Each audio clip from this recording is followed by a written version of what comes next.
Why did the platform leaders of the 2022 Southern Baptist Annual Meeting not allow the motion for a forensic audit of the North American Mission Board? Was it manipulation? Was it control? Is there something being hidden? Have the rules changed? Joining Pastor Jim Borer and me today is attorney Jonathan Whitehead, who sought to override the chair to get this motion before the messengers. Before we join our conversation with attorney Whitehead, let's watch a brief video mashup of exactly what happened at the Anaheim SBC annual meeting in June. Chairman, the Committee on Order of Business recommends that the chair rule the following motions are not in order as they direct an entity or are in conflict with the convention's governing documents. David of Massachusetts moved that a task force be formed to audit NAMB's use of funds. This motion is in conflict with SBC Bylaw 32 and Article 4 of the SBC Constitution. The President nor a task force external to the entity has the authority to conduct a forensic audit. That authority lies solely with the entity trustees. Microphone 2A, why are you seeking to be recognized? David Antioch Baptist Church, Cambridge, Massachusetts. Thank you. Yeah, I filed that motion at the very first session. In fact, I was the first one, but What do you wish us to do? I make a motion to give us enough time to amend that motion so that it can be considered for this SBC. It's already been ruled out of order, brother. Sorry. Thank you. 2A, why are you seeking to be recognized? Dan Cho of Antioch Baptist Church in Cambridge. I wanted to know, is it possible to make a motion to overrule a decision for out of order? Which one? Which motion? The motion made by David about the audit of NAMB. All right, be at ease for just a moment. I'm going to ask our Associate Parliamentarian Al Gage to speak to that. So basically, the motion as written was to direct the president to conduct a forensic audit of another entity. They're separate corporations. They cannot, the convention does not have the power to direct an audit of an outside entity. 7A, microphone 7A, what purpose do you?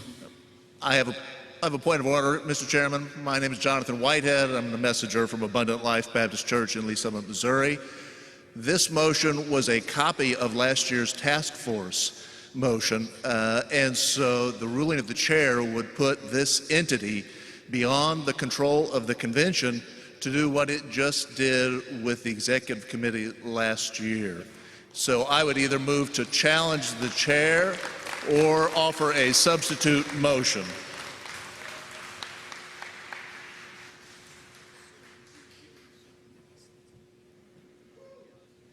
Brother, I think it would be appropriate if our legal counsel spoke to this issue. Gene? This is Gene Beeson. The relationship between the convention and the executive committee is a different relationship than the relationship between the convention and all the other entities. And thus, what the motion asked for would require the president and a task force to audit an independent entity's financial records in a way that would not be permissible and contrary to the governing documents.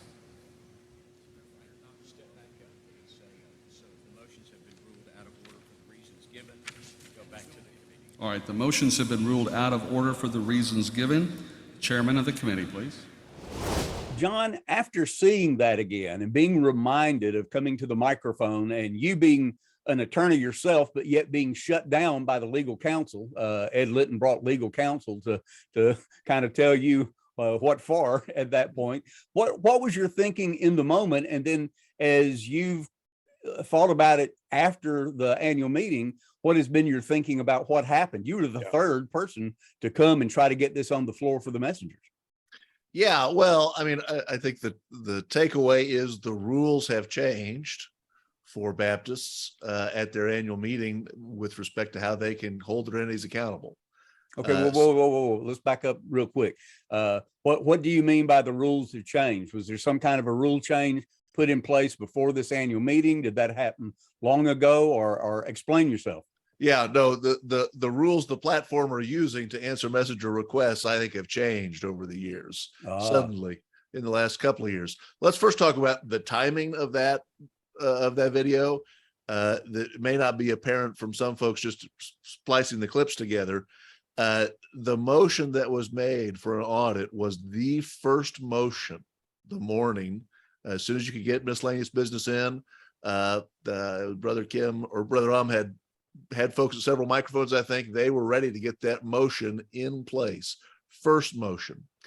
And what normally happens, I was the chairman of the Committee on Order of Business back 3 years, or on the committee for 3 years, and was the chairman for a year.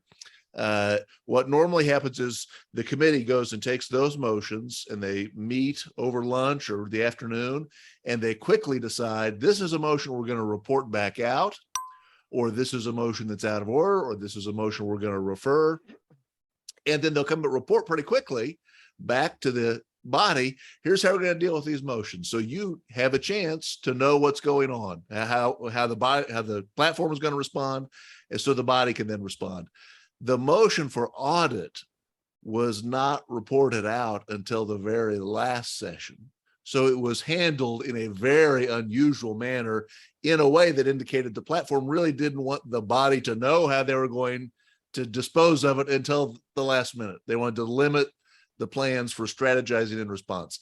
In other words, they just kept postponing it. Apparently, they just kept postponing it. Okay. Yeah, well, they just didn't report it out. There were reports on other motions, but for whatever reason, the very first motion that they later said was clearly out of order, they didn't tell the body that. They didn't want strategizing to happen on the floor or on the internet.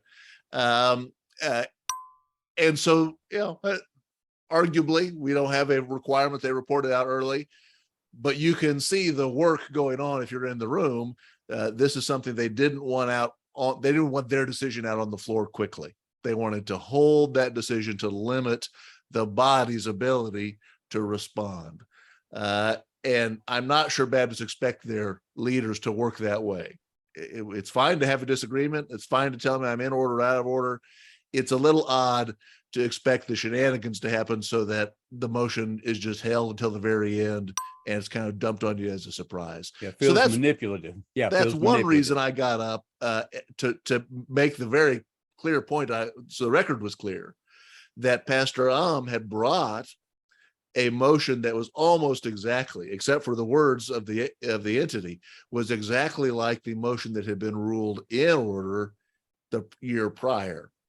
But the only difference was which entity it was directed to. One, last year we could form a committee to study the executive committee. This year we can't form a committee to study NAMB.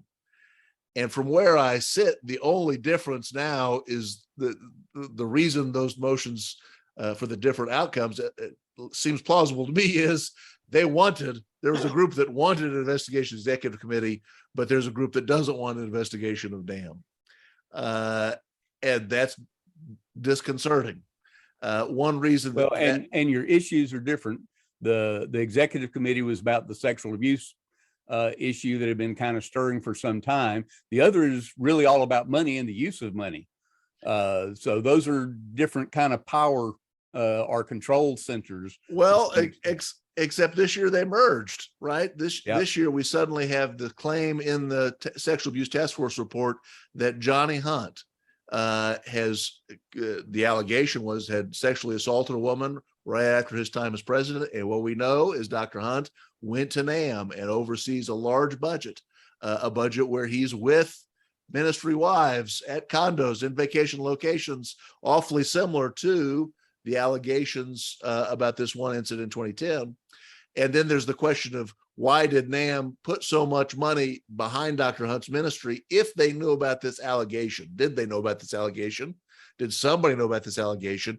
And was it reported properly? So suddenly there is kind of this nexus between how is NAMB money used and how are we responding to reports of sexual abuse. The other Right. concerning thing about Dr. Hunt, of course, was his prayer, his dedication prayer at Ravi Zacharias's massage parlor. Sure. That's out there on the internet. So suddenly you Right. have this very weird set of circumstances at NAMB where there is concern. Hey, how are we spending money given our commitments on sexual abuse? What was known and how was that money spent?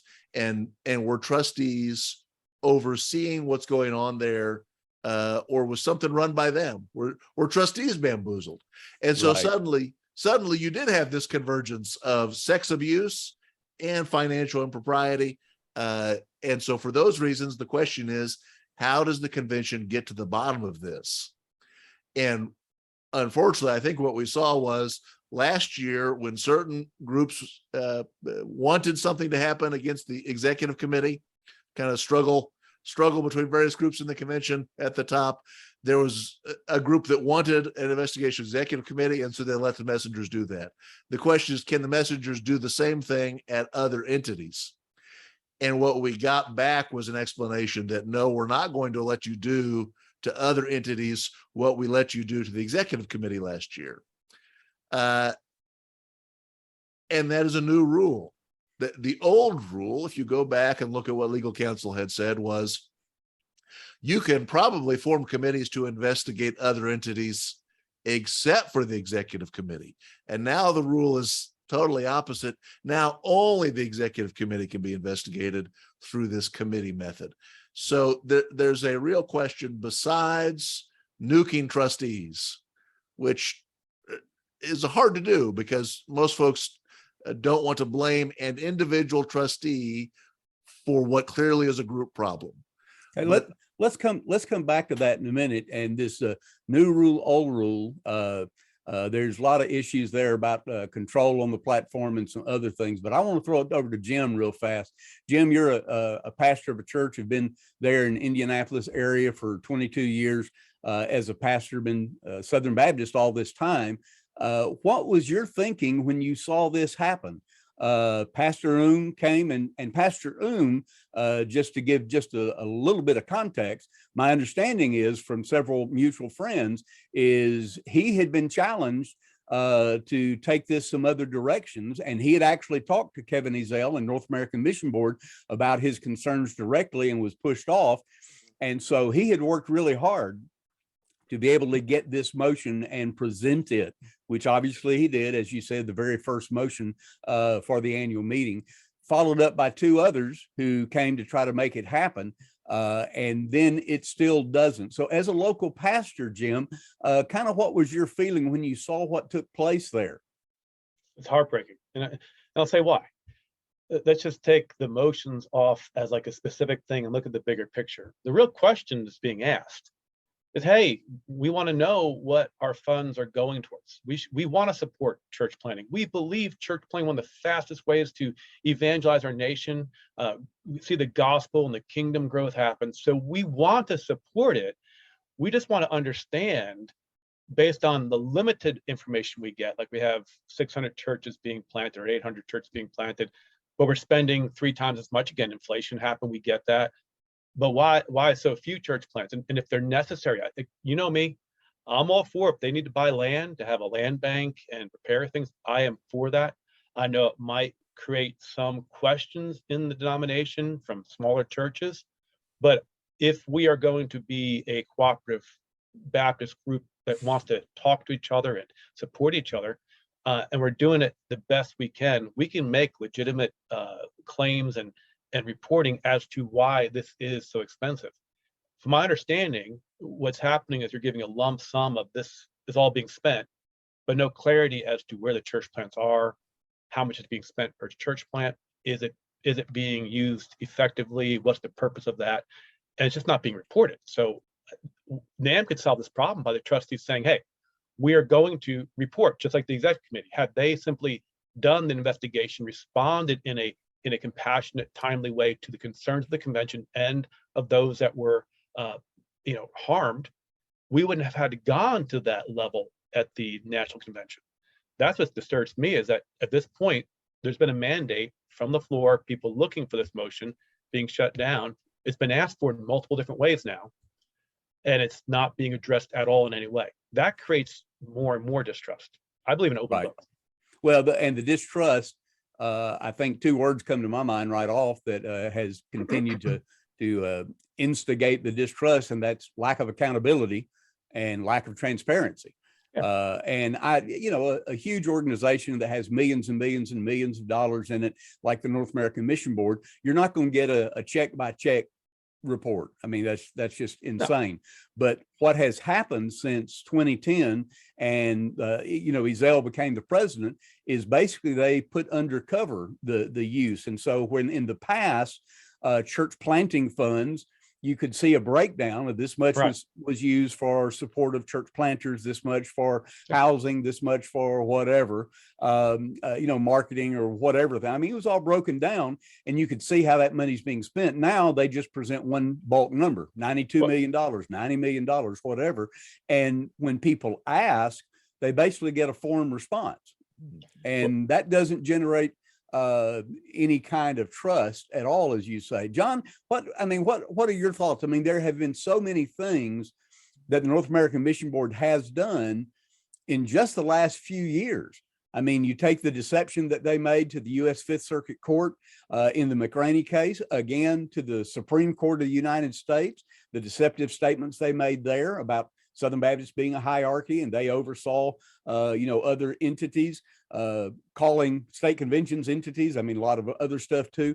A number of times they've been called on the carpet, funding that we became aware of, funding new churches and existing churches that were training centers who were, having women pastors on their staff. I mean, there's just a long list that have created the public Southern Baptists to go, what in the world is going on? Yeah. So yeah, I think the problem is every organization has sin. There should be no surprise there's sin down at the Baptist building. There should be no surprise there's sin down at the NAMB building. So the traditional Baptist way we've handled that sin problem is to say it's best if there's disclosure to the group, to the body, as much transparency and accountability as we can get. And like you said, it may not be a check by check level for all of us out in the pews, but the question is there anybody who's cognizant of the reality of sin, who's not saying something wrong is going on, but is giving the kind of accountability that could say, we are trying to fight back against natural impulses to turn this big pile of money into a personal benefit. And that's an evergreen Baptist concern. Baptists have always suspected that somebody is getting too rich off the cooperative program. And I'm happy to say in most cases, that's false. There's not a lot of folks in a position to get rich off the cooperative program. And that's been our strength, is that we'll let anybody come to a microphone. Everybody here is interested in not giving to somebody else's personal kingdom, but to make sure the money goes to the mission. So in some way, I want to say, look, folks, 99 times out of 100, your concerns can be answered by transparency and accountability and responsiveness. And there'll be some folks that get upset about what anybody's making compared to what they're making. I understand that. But generally, Baptists have said, we are confident that if we do what we do and report to the right folks and you can trust that system, then you can give more knowing that there's accountability. The issue with NAMB has been it's so big and the responses to questions about accountability have been so concerning and non-responsive. And in some cases, folks have reported they felt dismissed. And I've not been there directly, but for example, I tweeted before the convention about Dr. Hunt and why it was a big deal that it was Johnny Hunt that was accused in his relationship to NAMB and the convention funding mechanism. And Rachel Denhollander had replied to that thread and said, well, that's why it's important we have independent firms to conduct this analysis. So I was under the impression that there would be some discussion between NAMB and Rachel and others that this was a set of circumstances that justified an outside independent audit. And I kept waiting to hear that happen. we're going to announce it's going to happen or it's coming, and there was nothing. And then when you get to the convention and somebody makes a motion that would allow some accountability to happen, and the platform now says, oops, that motion is out of limits. We're not even going to let you vote the wrong way. We could have voted and NAMB could have told us we were wrong. That could have happened. But the parliamentarians and the president brought out legal counsel to say, no, Baptists, you can't even vote wrong on this anymore.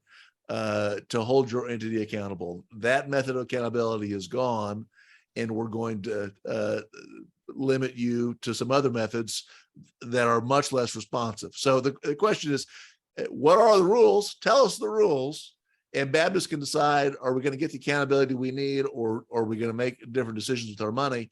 And I want the cooperative program to continue to be the best way for local churches to fulfill their Great Commission responsibilities. That's what anyone on the floor is asking for, Right. is make sure we're the best way to do it. We don't want to lose ground, but in so many ways, we get less information than the IRS expects of normal charities now. We were ahead and now we're behind. Well, and I don't even like that comparison as much as I do organizations like Planned Parenthood. They have a much higher level of transparency than the Southern Baptist North American Mission Board, which is absurd. Jim, jump back in there. John, I'd just like to understand, you say the rules changed. If they haven't changed officially, and again, there's a point where having a specific rule on accountability shouldn't have to be, specifically laid out when people understand the heart of it. When did the reporting change? Why is this allowed to go on? And then why isn't the convention given the opportunity to say, hey, we want to have reporting at the level that makes sense? The Oracle of Omaha, right? He sat in the midst of a big, field house and answered the questions of all shareholders. God that had 1 share, 10 shares, 1,000 shares, 10,000 shares. They answered all the questions as best they could in that forum because they want to be transparent and open. They have nothing to hide. Why is it so hard to get just a basic, enterprise level accounting? We put this much in overhead, this much in state convention, this much in at-large churches.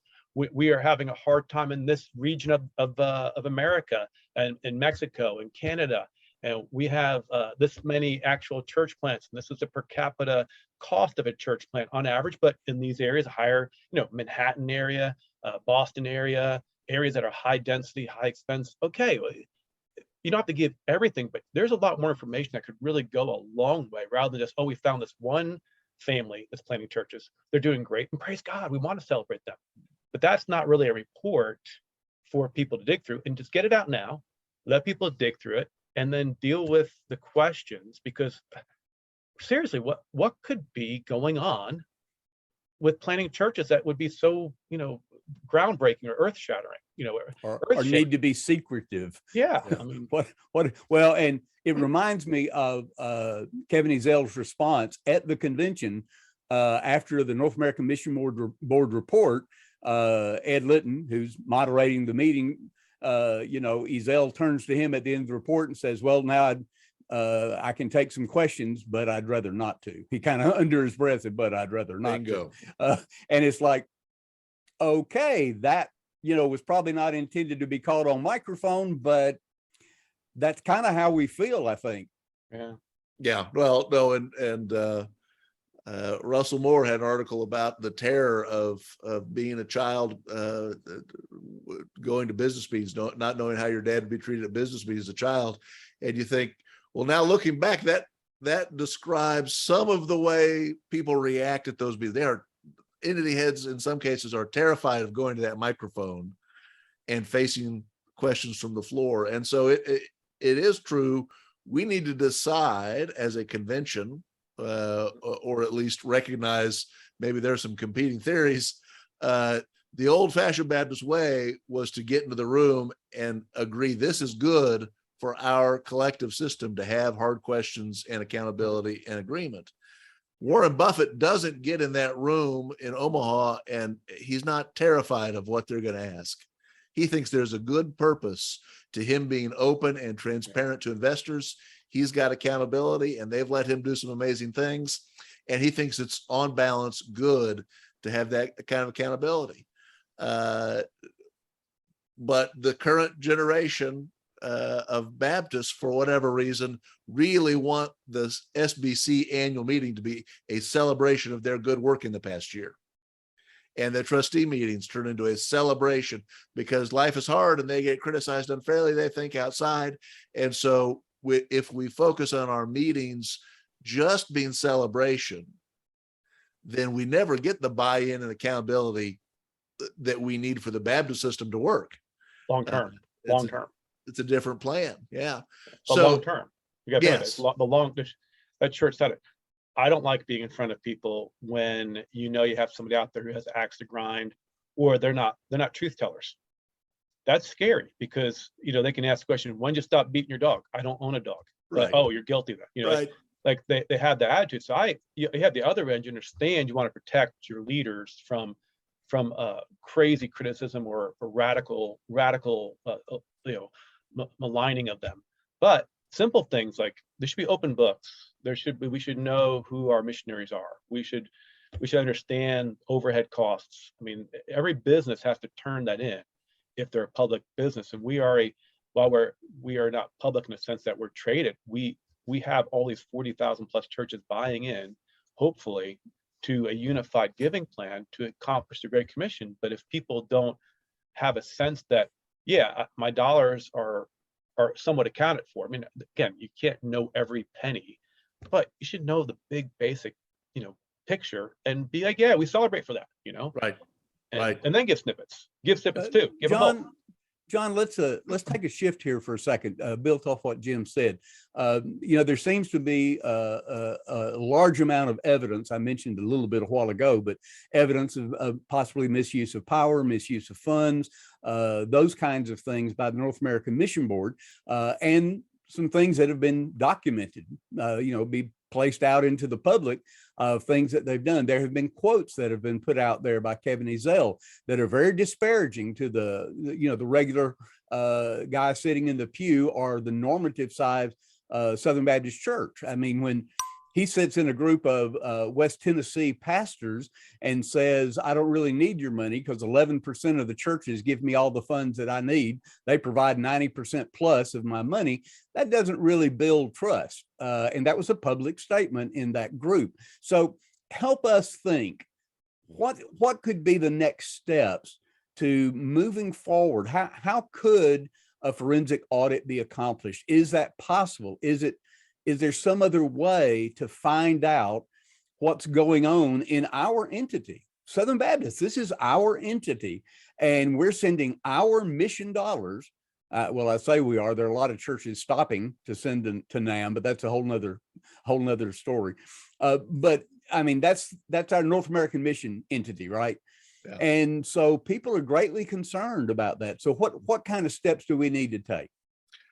Well, I think the message from this year's platform, if the group that's in charge continues to be in charge, then the message from them is the only way you could really get a forensic audit about the internal operations of an entity is to have trustees ask for it. And so whatever way you can get trustees to vote for that at a meeting, a majority of the NAMB trustees would have to do it. They'd have to override probably their executive committee that would object. But you'd have to figure out who the trustees are and make sure that folks that agree with your concerns are elected at an annual meeting. And our system is not set up to make that an easy thing. You have to elect one by one. And so that would mean if you wanted a change this year, you have to clear out half the board plus one. The normal process, of course, is you go to annual meeting and ask or make a request. NAMB, we'd like you to do this thing. But we're now at the point where for several years, it's been asked indirectly in ways. Obviously, this year we wanted to have that vote. It could be interpreted as a request. People were asking for it online, obviously, and I assumed we would hear something about, well, we are going to study some of these issues, and it didn't happen. So the current Baptist system is trustees are going to control all the entities except the executive committee. There's some room there, but the entities are not going to let you form committees to investigate their internal operations anymore. That was a one-time deal, and that opening is closed. Jim, is that a satisfactory response to you You're as a a lawyer. local church pastor? John, you're a lawyer. Okay. You've done parliamentarian before. Here's the question. Is that really the case? Or is it simply people on a platform utilizing the bully pulpit to give an impression that that's the case versus what is reality? My understanding is all our entities are sole ownership of the SBC convention, and they work on our behalf and at our leisure. And that includes the trustees. That includes the executive board. That includes everybody works at our leisure. And so we could vacate the entire trustee board, say we vacate them this year. They're gone. We will elect 5 people and they'll be the trustees for NAMB, and we'll work on getting it back. You can make that change right there on the floor. That's my understanding of how this democratic republic system works. Yeah. So as a lawyer, am I off base in that thought process? Well, so the deacon is in the details, I guess. The problem is at a granular level. So here are motions that you can bring. You can bring a motion to disband an entity. They'll let that happen at the RLC, and it always fails. Every year somebody wants to disband the RLC. Right. It always fails. And so you can move to disband NAMB. It'll fail. Right. Obviously, because that's our whole purpose is Right, missions. exactly. I know. And so there's no way we're going to vote to just disband a group. You can bring a motion to fire the board of trustees and leave it without trustees. Probably bring that. Very hard motion to win. Oh yeah. So the thing we do regularly is appoint new trustees when old trustees leave. Mhm. So we have the power to clear out the boards. Now we are sole members, not sole owners, and that's an important distinction. We kind of like a shareholder of the company. You could be the sole shareholder of the company. You have to jump through some hoops to walk in and just fire everybody. Even if you're the sole shareholder of the company. Elon Musk may eventually become the sole shareholder of Twitter. But even then, he probably can't just walk in and fire everybody. He's got to go through some hoops to change management. And so that's the situation we find ourselves in. The convention is always, at least as long as I've been around, right, for the last 50 or 60 years, the theory has been, well, we've got the convention corporation, and the convention corporation protects its rights by being the sole member in these other corporations. And we want to keep those both separate and independent of Mama, right? We want to have influence. We want to appoint the trustees. We want to have certain rights. Right. But we don't want Mama to be one big pool of cash, because here come the lawyers. If we're just one big pool of cash, they'll take whatever they want. We don't want to be responsible. We don't want other entities to be responsible for the wrongs of the other entities, right? We don't want Southern Right. to be responsible for NAMB's wrongs. I understand that. We don't want the executive committee to be responsible for what happens at a state Baptist convention. We Right. want corporate separation. And so the little dance we've always done is we have membership, but we don't tell the other corporations what to do. On a administrative level. Oh, well, on a day to day. From a convention level. So if you've been to the convention, there's a little ditty they say every year, says you can request the entity to do something, but you can't instruct. You can't tell ERLC or NAMB to do X, Y, and Z. You can merely ask.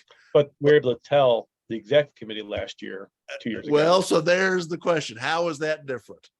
So, and the answer should have been, well, we didn't tell the executive committee what to do. We formed a separate committee and gave them a job to investigate something with the expectation that entity would never deny our concerns and will cooperate with the new committee.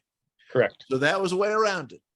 Okay, so John, based on that, would a potential solution be that a motion be brought to the convention floor in a future annual meeting, and the motion be that a special task force be formed that would investigate and do a forensic audit or whatever would be involved, but they would investigate the current use of the North American Mission Board's funding, That's what allocation of Brother Ohm did. sources?